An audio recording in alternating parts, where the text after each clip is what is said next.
नमस्कार। पेट में जलन, छाले या अल्सर, ये शब्द हम सबने सुने हैं, पर इसके पीछे की असली कहानी क्या है? आज हम पेप्टिक अल्सर की इसी अंदरूनी दुनिया में झांकेंगे और इसके कारण, लक्षण और इलाज को गहराई से समझेंगे। पेट में जलन वाला दर्द हो तो सबसे पहले दिमाग में क्या आता है? स्ट्रेस या टेंशन, है ना? पर क्या सच में यही असली वजह है? इसका जवाब शायद वो नहीं है जो ज्यादातर लोग सोचते हैं। तो चलिए इस पूरे मामले को जरा करीब से देखते हैं।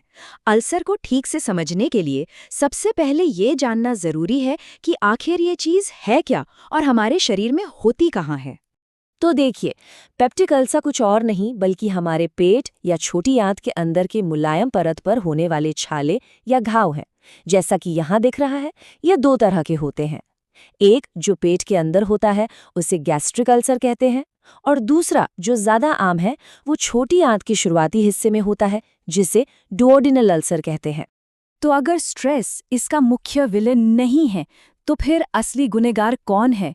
विज्ञान ने दो बड़े कारणों का पता लगाया है।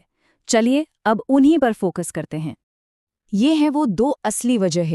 एक तरफ है एच पाइलोरी नाम का एक बैक्टीरिया, जी हाँ, एक बैक्टीरिया जो पेट की परत में इन्फेक्शन कर सकता है, और दूसरी तरफ है हमारी जानी पहचानी दर्द की गोलियां, जैसे एस्पिरिन या इबुप्रोफेन, जिन्हें NSAIDs कहते हैं। इनका बहुत ज्यादा इस्तेमाल पेट के रक्षा कवच को कमजोर कर देता है। तो आखिर होता क्या है? सोचिए कि पेट के अंदर एक सुरक्षा कवच है, एक म्यूकस की मोटी परत। ये एच पाइलोरी बैक्टीरिया या NSAIDs इसी कवच को नुकसान पहुंचाते हैं, और जैसे ही ये कवच कमजोर पड़ता है, पेट का तेज एसिड सीधे अंदर की नाजुक परत को जलाने लगता है, जिससे वहां एक गड्ढा सा बन जाता है। बस इसी को अल्सर कहते हैं। अच्छा, तो किसी को कैसे पता चले कि उसे अल्सर हो सकता है? अब बात करते हैं उन लक्षणों की और उन खतरे की घंटियों की जिन पर ध्यान देना बहुत जरूरी है। सबसे आम पहचान है पेट में जलन वाला दर्द, जो अक्सर खाली पेट या आधी रात को ज्यादा परेशान करता है।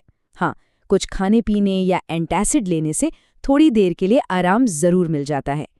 इसके अलावा पेट फूलना, खट्टी डकारें आना या जी मिचलाना भी इसके आम लक्षण हो सकते हैं।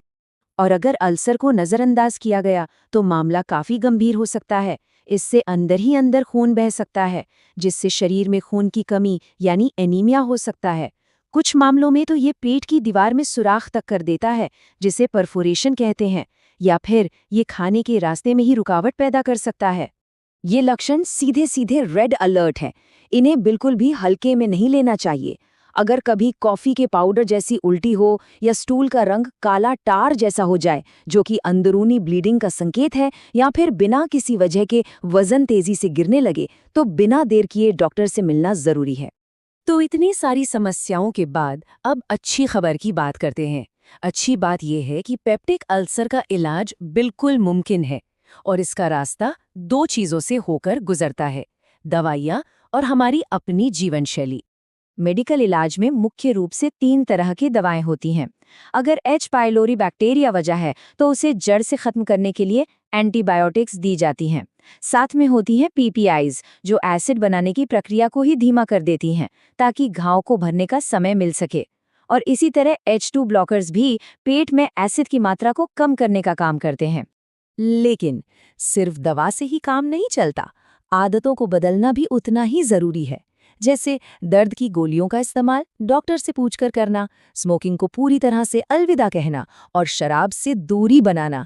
ये सब अल्सर को ठीक करने और उसे दोबारा होने से रोकने में मदद करते हैं।